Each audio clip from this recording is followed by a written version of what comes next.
कभी कभी मानवता को बचाने के जवाब सबसे अनोखी जगहों से आते हैं। आज हम एक ऐसी प्रधानाध्यापिका की बात कर रहे हैं जिन्होंने समझ लिया है कि हमारी संस्कृति में क्या गलत हुआ और इसे सुधारने के लिए क्या किया जा सकता है। मुझे ये भाषण पसंद है दोस्तों। तैयार हो जाइए। उम्मीद आ रही है, उम्मीद यही है। अच्छी चीजें पास हैं। आइए, मैं आपको मिस स्नफी से मिलवाती हूँ। कुछ हफ्ते पहले हमने भी वही फुटेज देखी थी। एक युवा लड़का जिसका नाम हेनरी नोवाक है, जो अभी अभी बचपन से बाहर निकला है, जमीन पर हथकड़ी लगाए हुए पुलिस से मदद की भीख मांग रहा था। और उसके बाद हमारे टिप्पणीकारों की उलझन थी जब वे ये समझाने की कोशिश कर रहे थे कि हमारे युवा पुलिस अधिकारी जो जनता की रक्षा करने की शपथ लेते हैं, वे इस तरह का व्यवहार कैसे कर सकते हैं। किसी के पास ठोस जवाब नहीं था। लेकिन जब आप अपना पूरा जीवन स्कूलों में बिताते हैं तो ये काफी साफ हो जाता है कि असल में क्या हो रहा है। दिलचस्प है ना सोचना कि हेडमिस्ट्रेस को बच्चों की मनोविज्ञान की इतनी समझ होती है। शायद उन्हें सच में पता हो कि हुआ क्या था। वे युवा पुलिस अधिकारी कोई खास नहीं, सिर्फ साइड इफेक्ट है। ये पैटर्न पुलिसिंग से भी आगे फैला है। सितंबर में चार्ली किर्क को गोली मारी गई थी और कुछ ही घंटों में इंटरनेट पर युवा इसका जश्न मना रहे थे, जबकि उसकी बच्चियों को पिता के बिना रहना पड़ेगा। कई लोग ये देखकर हैरान थे। युवाओं के नैतिक मूल्य क्यों बदल रहे हैं? हमारे युवा जिस तरह से दुनिया को देखते हैं उसमें कुछ गहराई से बदल गया है। वे पुलिस अधिकारी न बुरे थे न अयोग्य। वे डरे थे कि कहीं उन्हें नस्ल भेदी ना समझा जाए। चार्ली किर्क के विचार युवाओं को आपत्तिजनक लगे, इसलिए उनकी मौत का जश्न मनाया गया। हेनरी नोवाक पर हमला एक भूरे आदमी ने किया था, तो पुलिस की पीड़ित की रक्षा करने की प्रवृत्ति उनके सबसे बड़े डर, नस्लवाद का आरोप लगने के डर से दब गई। ये बात किसी गैर श्वेत व्यक्ति से आना इसे प्रभावी बनाता है, पर बाकी लोग शायद नहीं सुनेंगे। इसी वजह से इसका विरोध होता है। पुलिस कोई खास नहीं है। कुछ युवा श्वेत अपराध बोध में इतने डूबे हैं कि वे सिर्फ नस्लवादी ना समझे जाने के डर से तर्कहीन और अमानवीय काम कर बैठते हैं। जब तक हम अपने और युवाओं के नैतिक मूल्यों में बदलाव और पश्चिमी देशों में सांस्कृतिक बदलाव को नहीं समझते, तब तक हम ये दिखावा नहीं कर सकते कि हमें पश्चिम की परवाह है। बच्चों के नैतिक मूल्यों के प्रति हमारी उदासीनता ने सभ्यता के पतन का कारण बना दिया है। सही है।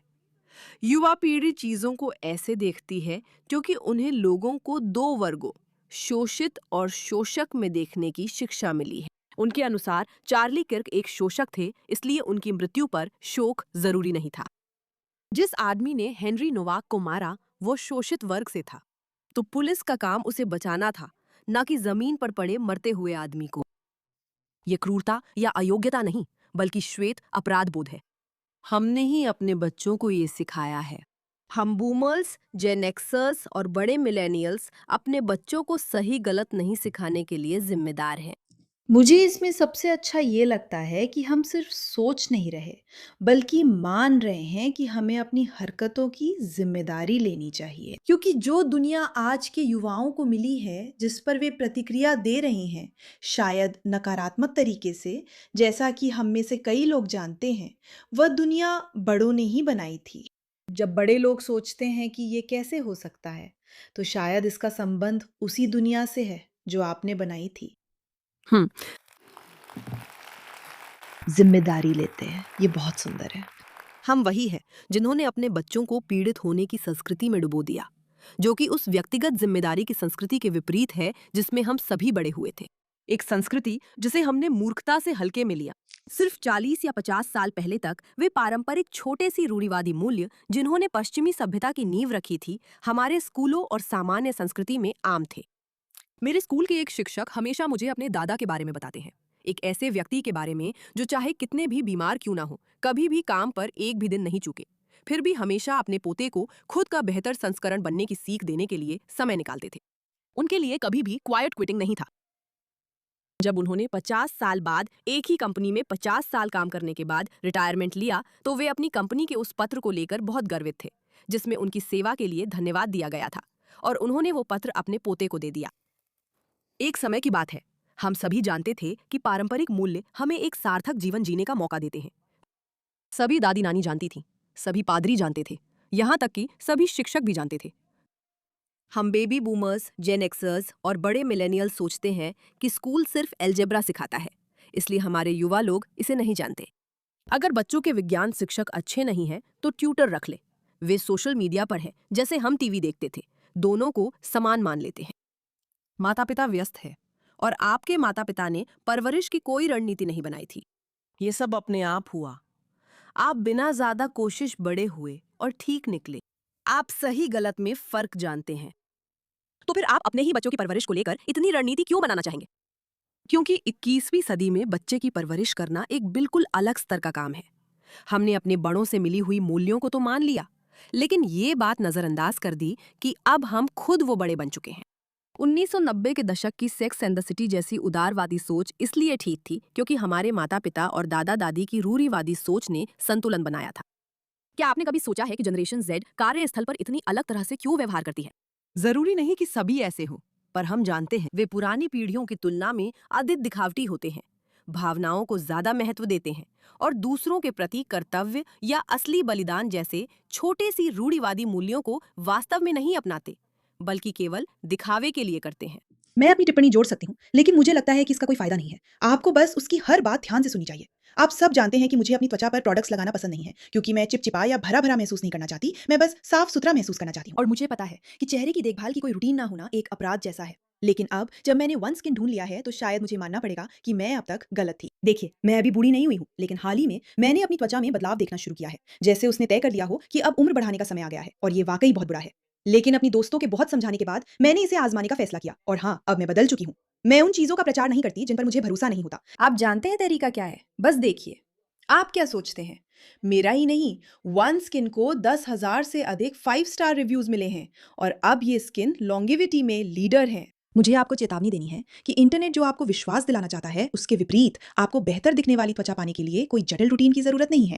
एक दशक से भी ज्यादा की लॉन्गेविटी रिसर्च से जन्मा वन स्किन OSO1 पेप्टाइड ये साबित कर चुका है कि ये उम्र बढ़ने के दिखने वाले लक्षणों को टारगेट करता है, जिससे आप अभी और उम्र के साथ अपनी सबसे हेल्दी त्वचा पा सकते हैं। सीमित समय के लिए कोड मीरा का इस्तेमाल करके oneskin.co/oneskin.co/मीरा पर वन स्किन को 15% छूट के साथ आजमाएं।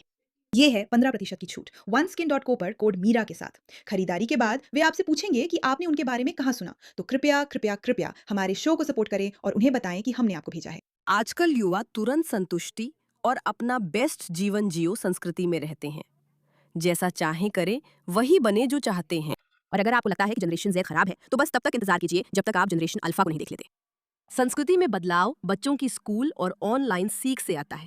किसी युवा से पूछें कि स्कूल में क्या इतिहास पढ़ा, वे कहेंगे हिटलर। फिर पूछे गुलामी, और पूछे अमेरिकी नागरिक अधिकार। असल में इतिहास के बारे में जो थोड़ा बहुत वे जानते हैं, वो सब काले और भूरे लोगों के गोरे आदमी के खिलाफ समानता के लिए संघर्ष करने के बारे में होगा। महिलाएं पुरुषों से वोट के लिए लड़ रही हैं। समलैंगिक और ट्रांसजेंडर लोग विभिन्न अधिकारों के लिए संघर्ष कर रहे हैं।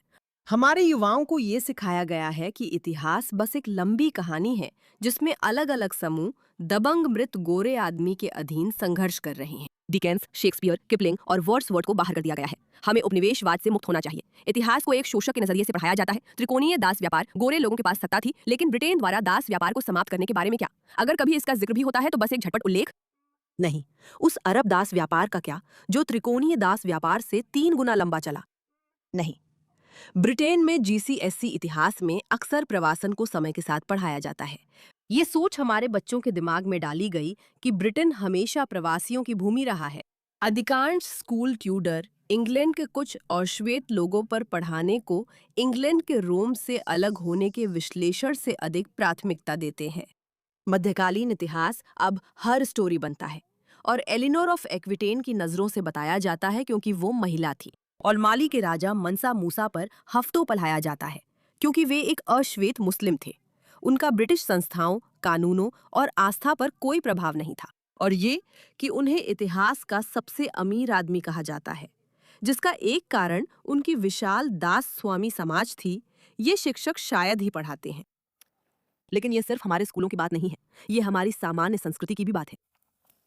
बच्चों को किसी भी पश्चिमी देश के संग्रहालय या कला दीर्घा ले जाए, आपको वही कहानी सुनने मिलेगी।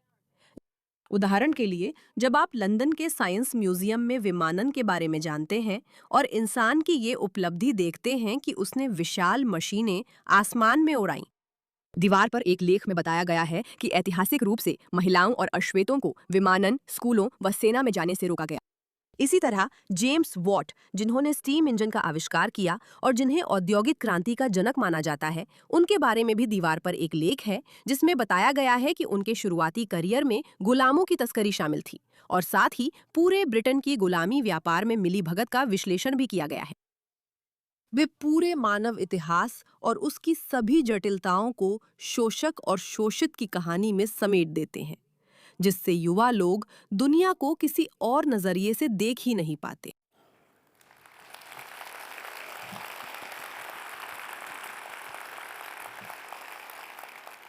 बच्चे अपने देश से कैसे जुड़ाव महसूस कर सकते हैं जब वे ऐसी शैक्षिक संस्कृति में डूबे हों जो उन्हें ये सिखाती है कि उनका देश सिर्फ एक बुरा शोषक है। बच्चे ही भविष्य है।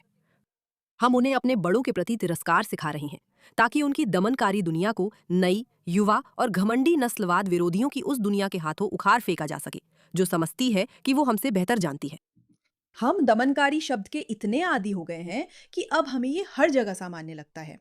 जो लोग इसके बिना बड़े हुए हैं, वे इसे वैसा ही देखते हैं, पर हमें इसकी व्यापकता का एहसास नहीं है। ये फिल्मों में है, ये संगीत में है, ये इतिहास में है, ये स्कूल में है, ये कक्षा में है, ये ऑनलाइन है, ये हर जगह है। इसलिए आप किसी की जटिलताओं को समझने और ये कहने की क्षमता छीन लेते हैं कि अलग-अलग हालात में बारीकी होती है। कोई व्यक्ति गलत कर सकता है, फिर भी कुछ बड़ा और परिवर्तनकारी कर सकता है, और शायद दोनों में संबंध हो सकता है। शायद शक्ति का असंतुलन कुछ और बड़ा बना देता है, और फिर भी वो बातचीत खत्म हो जाती है, क्योंकि बच्चों का वही हिस्सा उनसे ये मांग करता है कि वे वास्तव में आगे बढ़ें और जिम्मेदारी लें। आप चाहती हैं कि आपके बच्चे की जिंदगी आरामदायक हो? बिल्कुल। क्या आप समझती हैं कि उन्हें असुविधा देना ही उन्हें ये क्षमता देता है कि वे असुरक्षित स्थितियों को संभाल सकें और जिंदगी की जटिलताओं से निपट सकें? और ऐसा होना तय है। बड़ों की यह असमर्थता कि वे समझें, जैसे उन्हें जो उपहार मिले थे, अब वही अपने बच्चों को देना उनकी जिम्मेदारी है। और सिर्फ इसे किसी तरह से, जैसे कि हाँ, पीड़ित या शिकार होने की भावना से दबा देना नहीं है। मुझे लगता है नहीं, ये हर जगह है। बच्चों में वो बारीकी नहीं होती जब तक उन्हें उसमें प्रशिक्षित ना किया जाए। हम बड़े पश्चिमी लोग उस डाल को काट रहे हैं जिस पर हम बैठे हैं, क्योंकि हम में से कुछ लोग गोरे और विशेषाधिकार प्राप्त होने के कारण अपराध बोध महसूस करते हैं। हम मंडामी न्यूयॉर्क के मेयर और जैक पलांस्की, जो यूके में 30 साल से कम उम्र के लोगों के बीच ग्रीन पार्टी के बहुत लोकप्रिय नेता है, को देखते हैं और सोचते हैं कि आखिर चल क्या रहा है। हमारे युवा इन मार्क्सवादी और वाकई काफी कट्टर राजनेताओं को वोट क्यों दे रहे हैं और उनका समर्थन क्यों कर रहे हैं। बहुत कम लोग समझते हैं कि ऑनलाइन दुनिया शोषक शोषित संस्कृति को कितना मजबूत करती है। डोनाल्ड ट्रंप ने कुछ दिन पहले एक ट्वीट में लिखा था, मार्क्सवाद किसी को भी बेचने के लिए सबसे आसान विचार है। वे सही हैं, ये सच में आसान है। हाँ, आपको मुफ्त स्कूल मिल सकता है, आपको मुफ्त खाना मिल सकता है, आपको ये मुफ्त मिल सकता है, आपको मुफ्त स्वास्थ्य सेवा मिल सकती है, आपको सब कुछ मुफ्त मिल सकता है। जो आप नहीं बेचते वो है जटिलता और बारीकी। अगर आप ऐसा लंबे समय तक करते हैं तो व्यवस्थाएं कमजोर हो जाती हैं और इसे लागू करना मुश्किल हो जाता है।